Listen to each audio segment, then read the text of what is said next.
What's up, friends? Mark Holmes here, and as always, I want to thank you all for watching, commenting, subscribing, and being part of the Joe Boo Sports Report. Without you guys, as well as you ladies, you know that this literally does not work.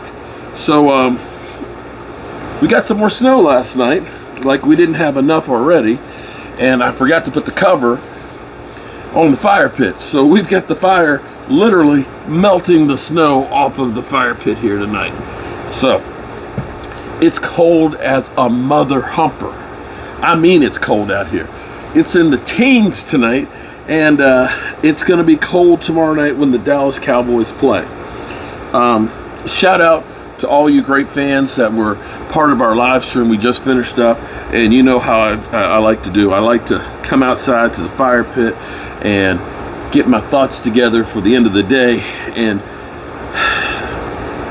find out if I did everything that I could to try and become a better person. Try to make sure that I did everything I could to try and make myself in a better situation. To try and have done as much as I can in each day, because once this day is gone, I can never get it back. And you don't want to have a life full of regrets. I have a mentor and a friend that's getting up there in age. Coming back from Waynesboro yesterday, I dropped off a fruitcake and some cookies for him, and he's getting so he doesn't hear real well. The door was unlocked, and I left the cake and the cookies and stuff for him. I hollered and didn't hear anybody, and I went up the road. Come to find out, that when his wife got home, she saw the fruitcake and everything else and thought that I'd seen him, and unfortunately I hadn't. Said that he was really sad that he hadn't seen me. And it made me think about my brother. I never made time when I had the chance to go down and visit him and go fishing and do things with him. And then the time, unfortunately, was up and he was gone, and I could never get that time back.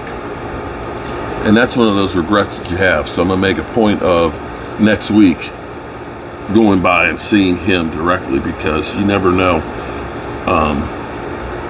when you'll have a chance to do something again. And that's what I look at when I see the Dallas Cowboys season. Forget about what all the pundits have to say, that the Cowboys are going to be one and done and this, that, and the other, because that stuff drives ratings. The reality is you make your opportunities. By the work that you do, you are the one that has the direct cause and effect on what happens. Forget about this shit that's happened over the last 26 years. You have a result. You can make the difference going forward. Now, I was sitting here tonight talking with my man DMV. DMV's cool people. Definitely check out his channel and stuff. And it hit me talking to him, because it's great when you talk to people, you come up with answers, and you all of a sudden you see everything. And tonight I saw it, and I think I convinced DMV of it as well. The first 8 weeks of the season, the Dallas Cowboys offense was so dynamic. They did so many different things and so many different looks. And we looked at it from the point of Tyron Smith went down. And that's when everything changed, which is true. But there were a couple of things that happened since that time that also made a difference. During the time we got back Michael Gallup. Michael Gallup is a dynamic receiver. Michael Gallup is great. I love Michael Gallup. But here's the thing. In the same time that the offense changed, Tyron Smith goes out, we shake up the offensive line. Okay, got that. Michael Gallup comes back, and you look at that and you say, good receiver, good receiver, good receiver. Right? Well, sometimes you have too much of a good thing. Other thing that happened is Blake Jarwin went out. And so when I was saying, running game will be better, DMV, because Blake Jarwin's coming back. He said, Blake Jarwin's not a great blocker any more than the other guys. But see, here's the thing that happened.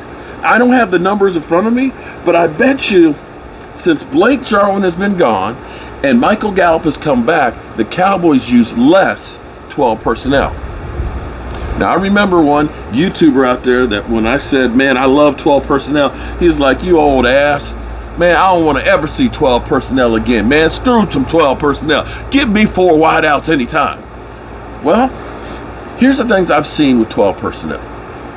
I think I did a video about 12 personnel early part of the season. The thing that 12 personnel can do for you is this.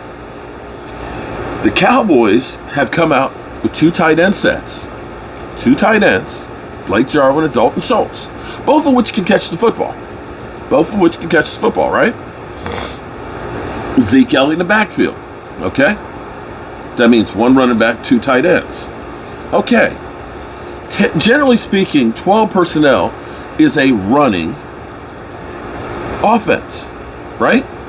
But if you have 2 tight ends that can catch the football, Dalton Schultz and Blake Jarwin, then if a defense stacks the box, they look at you and say, you got 2 tight ends, we got to put an extra man in there. Well, guess what?